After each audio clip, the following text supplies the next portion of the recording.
اور یہ میں آپ کو انفارمیشن کی بنیاد پہ کہہ رہا ہوں کہ جب حکومت الیکشن سے پہلے ایک فارمولا بن رہا تھا،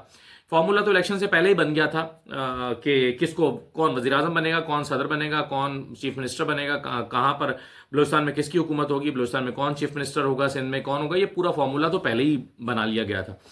اور اس فارمولے کے راستے میں رکاوٹیں ڈالنے کے لیے عوام نے جب ووٹ دیا تو اس کو نظر انداز کر دیا گیا کیونکہ وہ فارمولے کے خلاف تھا.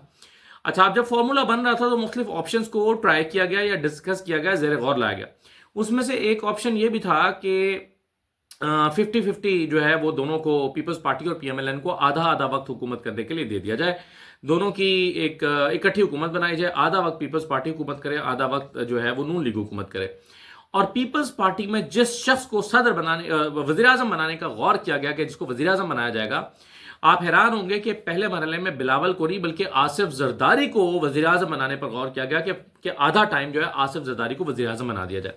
کیونکہ بلاول کے بارے میں یہ خدشہ تھا کہ وہ کسی وقت میں جا کر سچے مچی کا وزیر اعظم بننے کی کوشش کر سکتے ہیں، لیکن زرداری ایسا نہیں کریں گے. جیسے نواز شریف جو ہے وہ اپنے آپ کو اصل وزیر اعظم سمجھنے لگتے ہیں، بعد میں وزیر اعظم بننے کے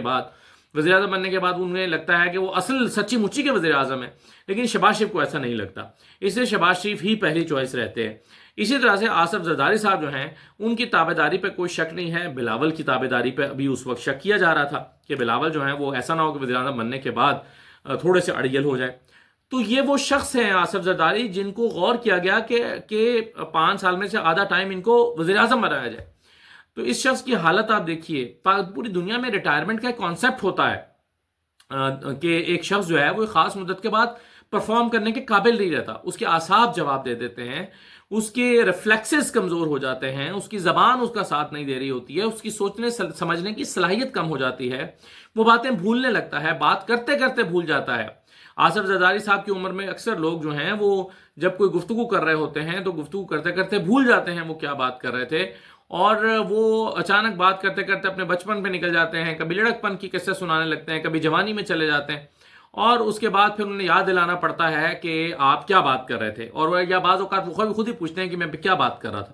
اس عمر کے لوگوں کے ساتھ اکثر یہ مسئلہ ہوتا ہے، اور یہ میں مذاق اڑانے کے لیے قطعاً نہیں کہہ رہا. یہ جو بڑی عمر کے لوگ ہیں 75-80 سال کی عمر کو پہنچتے ہیں، اکثر ان کے ساتھ یہ ہوتا ہے. اور کچھ لوگوں کے ساتھ یہ پہلے ہو جاتا ہے، کچھ لوگ اپنے حواس کو زیادہ دیر تک برقرار رکھ پاتے ہیں، کچھ لوگ 90 سال کی عمر میں بھی ہوش و حواس میں رہتے ہیں اور صحیح گفتگو کر رہے ہوتے ہیں. لیکن ڈپینڈ کرتا ہے کہ اس کی ذہنی اور جسمانی حالت کیسی ہے. تو یہ آصف زرداری صاحب کے ساتھ بڑی زیادتی ہے کہ انہیں اس عمر میں لا کر صدر پاکستان بنا دیا گیا ہے. آپ کہیں گے کہ صدر پاکستان کا نے کیا کرنا ہوتا ہے، اس کی کوئی ذمہ داری جو ہے اس طرح سے تو ہوتی نہیں ہے، کوئی اس کا اتنا امپورٹنٹ رول نہیں ہوتا، لیکن پھر بھی وہ وفاق کی علامت ہوتا ہے، وہ ہیڈ آف دا اسٹیٹ ہوتا ہے، وہ اسٹیٹ کو ریپرزینٹ کر رہا ہوتا ہے. اور اسٹیٹ کو ریپرزینٹ کرنا چاہے علامتی طور پر ہی ہو، تو علامتی طور پر ہونا تو پھر اور اچھی بات ہے کہ علامت اچھی ہونی چاہیے، یعنی اور ضروری چیز ہے کہ علامت پھر اچھی ہونی چاہیے. اگر یہ ہے ہی علامتی اور اس کا کوئی اور کردار نہیں ہے، صرف علامتی کردار ہے، تو پھر علامتی طور پر تو پھر بہت ہی کوئی ایکٹیو، سمجھدار، بڑا کوئی پریزنٹیبل شخص جو ہے اس کو ایک اسٹیٹ کی علامت ہونا چاہیے. لیکن پوری دنیا میں آج آصف زرداری صاحب کی اسپیچ کی وجہ سے پاکستان کا مذاق بنا ہے، اور آصف زرداری صاحب کو یہ ذمہ داری تفویض کرنے والے بھی جو ہیں شاید وہ بھی سوچ رہے ہوں گے کہ یہ کیا ہوا. ہمارے یہاں ایسی بیسیوں مثالیں ہیں کہ پچھلے دنوں جس ایک شخص کو جو ہے وہ میرا خیال ہے لاپتہ کمیشن کا سربراہ بنایا گیا تھا کہ ادھر اعلان ہوا، ادھر ان کی وفات ہو گئی. اسی طرح سے ماضی میں کئی مثالیں ہیں کہ آپ نے کسی کو امپورٹنٹ ذمہ داری کے لیے دی اور وہ بیچارہ بستر مرگ پر تھا اور اس کو ذمہ داری آپ نے دے دی اور وہ چل بسا. فخر الدین جی ابراہیم کو عمر کے اس حصے میں جا کر اہم ترین ذمہ داری دی گئی جہاں پر وہ ایماندار اور نیک اور اچھے آدمی ہوتے ہوئے بھی کوئی پرفارم کر نہیں سکتے تھے اور نہیں کر سکے، اور پھر وہ چل بسے. تو ایسے مطلب کوئی پاکستان میں اور پوری دنیا میں کہ ریٹائرمنٹ کا کانسیپٹ ہوتا ہے، لیکن کیا ہمارے ہاں کوئی ریٹائرمنٹ کا کانسیپٹ نہیں ہے کہ ایک شخص جب اپنی ڈیوٹیز پرفارم نہیں کر پا رہا تو اب آرام کرے، پیٹرن ان چیف بن جائے، وہ گھر بیٹھے، وہ سرپرستی کر لے، وہ کو مشورے دے دیا کرے، وہ اپنی اننگز کھیل چکا ہے. کیا کوئی شخص پاکستان میں نہیں ملتا کہ جس کو صدر کے عہدے پر فائز کیا جاتا؟ تو یہ بہت ہی میرا خیال ہے افسوسناک اور سوچنے کی بات ہے کہ ایسا کیوں ہو رہا ہے. آج 23 مارچ ہے اور آج اعزازات سے نوازا جاتا ہے، جہاں مختلف شعبوں سے تعلق رکھنے والے بہت سے لوگوں کو اعزازات سے نوازا گیا ہے. وہیں ابھی میں دیکھ رہا تھا، میں تقریبات تو نہیں دیکھ سکا، لیکن جو چیزیں میری نظر سے گزری ہیں اس میں نے دیکھا کہ سلمان غنی صاحب کو ستارہ امتیاز دیا گیا لاہور میں، منیب فاروق صاحب کو تمغہ امتیاز دیا گیا، مزمل سہروردی صاحب کو تمغہ امتیاز دیا گیا ہے، کامران شاہد صاحب کو، نصر اللہ ملک صاحب کو، منیب فاروق صاحب کو، شاید میں نے کہیں دیکھا سوشل میڈیا پہ کہ وقار ستی صاحب کو بھی شاید ملا ہے کوئی اس طرح سے، حسن ایوب صاحب کا بہت چل رہا ہے۔ تو ایک تو میں ان سب کو مبارکباد پیش کرتا ہوں کہ ان سب کی جو صحافت کے لیے گراں قدر خدمات ہیں، اس کے اعزاز میں انہیں یہ اعزاز دیا گیا ہے، ان کی صحافت کے شعبہ صحافت کے لیے جو خدمات ہیں اس کے اعزاز میں ان لوگوں کو یہ دیا گیا ہے۔ تو یہ سب واقعی مبارکباد کے مستحق ہے۔ میں اپنے ان سب دوستوں کو، کولیگز کو مبارکباد پیش کرتا ہوں، اور محض اتفاق ہی ہے شاید کہ ایک ہی جیسے نقطہ نظر رکھنے والے اور ایک ہی جیسا جو ہے وہ فکر رکھنے والے لوگ جو ہیں ان کو اعزازات سے نوازا گیا ہے۔ لیکن بہرحال اس کا مطلب یہ نہیں ہے کہ یہ لوگ قابل نہیں ہیں یا میرے لیے بڑے قابل احترام ہیں۔ میں سب کو مبارکباد پیش کرتا ہوں اور دعا گو ہوں کہ ہم جیسے اور بھی جو دوست ہیں جو حکومت پر تنقید بھی کر رہے ہوتے ہیں، کرٹیسزم بھی کرتے ہیں، ان میں بھی کچھ لوگوں کو اس اعزاز کے لیے کوئی بھی حکومت جو ہے وہ ان کو بھی کنسیڈر کرے اس طرح کی چیزوں کے لیے۔ آخر میں دیکھیے علی امین گنڈا پور صاحب جو ہیں وہ 4 روز سے اسلام آباد میں مقیم ہیں۔ علی امین گنڈا پور صاحب جو ہیں ان کو عمران خان سے ملنا ہے، عمران خان صاحب سے ملنے کے لیے وہ 4 دن سے اسلام آباد میں ہیں۔ اچھا، وہ اسلام آباد میں بتایا گیا کہ وہ اس لیے ہیں کہ وہ ملاقات کی اجازت مانگ رہے ہیں۔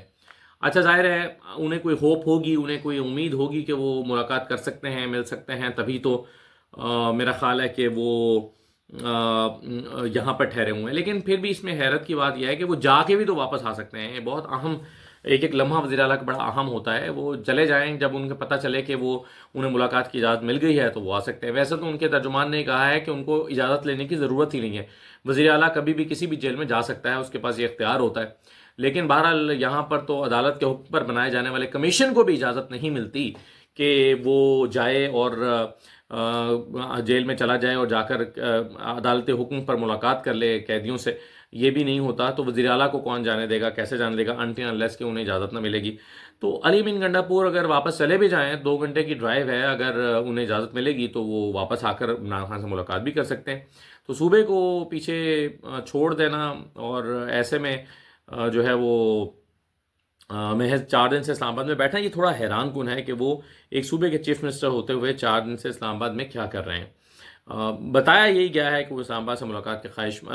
عمران خان سے ملاقات کے خواہش مند ہیں، اس لیے اسلام آباد میں مقیم ہے۔ عمران خان سے ملاقات جو ہے ان کی اگر وہ رکے ہوئے ہیں تو اس کا مطلب یہ ہے کہ 1 آدھ دن میں ہونے والی ہے۔ اگر ایسی کوئی اور صورت نہیں ہے ملاقات کی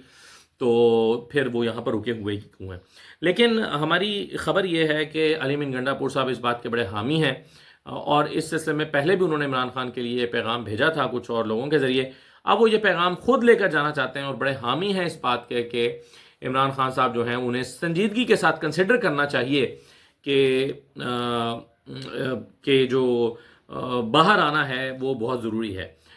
فوج پر تنقید کم کرنا ہے، ڈیجیٹل میڈیا کے اوپر جو کنٹرول ہے اس کو تھوڑا سا بہتر بنانا ہے،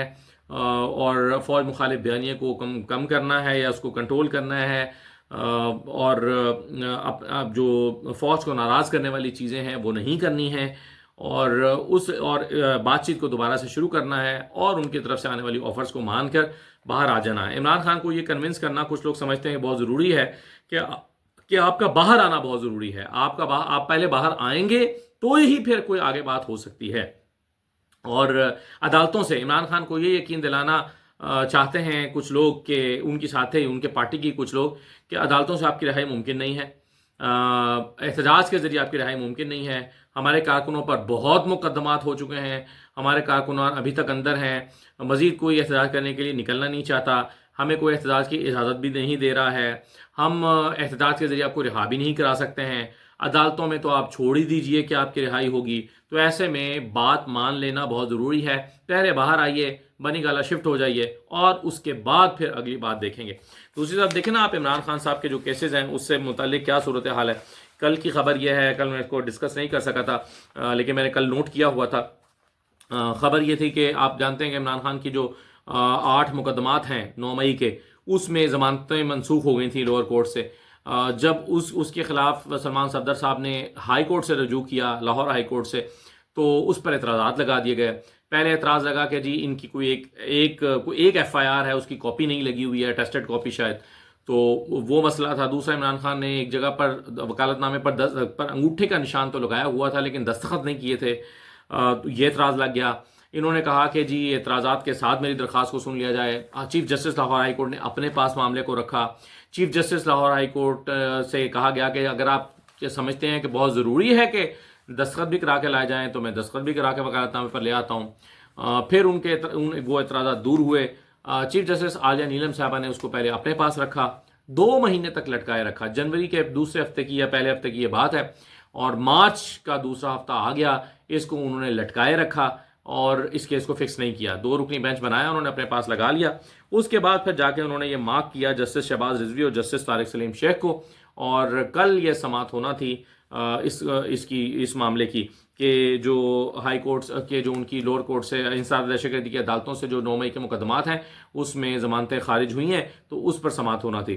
لیکن کل جو بینچ تھا جسٹس شہباز رضوی صاحب کی سربراہی میں جسٹس طارق سلیم شیخ کے ساتھ، وہ بینچ بھی کل دستیاب نہ ہوا اور کل کی کاسٹ ڈیز بھی منسوخ کر دی گئی۔ عمران خان کی سماعت کل بھی نہ ہوئی۔ تو یہ عدالتوں میں حال ہے۔ آپ دیکھیں نا کہ 2.5 مہینے ہو گئے عمران خان کی جو ضمانتوں کے حوالے سے درخواست ہائی کورٹ کے پاس آئی ہے، وہ ابھی تک سماعت ہی نہیں ہو سکی، اس کی فکس ہی نہیں ہو سکی سماعت کے۔ تو یہ ساری چیزیں عمران خان کو بتائی جا رہی ہیں کہ دیکھیں جی بڑی مایوسی ہے، اور عمران خان کو مایوس کیا جا رہا ہے تاکہ وہ کسی بھی قسم کی ڈیل یا آفر قبول کر لیں، اور بظاہر لگتا ہے کہ علی مین گنڈا پور بھی اسی مشن پر ہیں۔ دیکھیے کیا ہوتا ہے۔ اجازت دیجیے، اللہ حافظ۔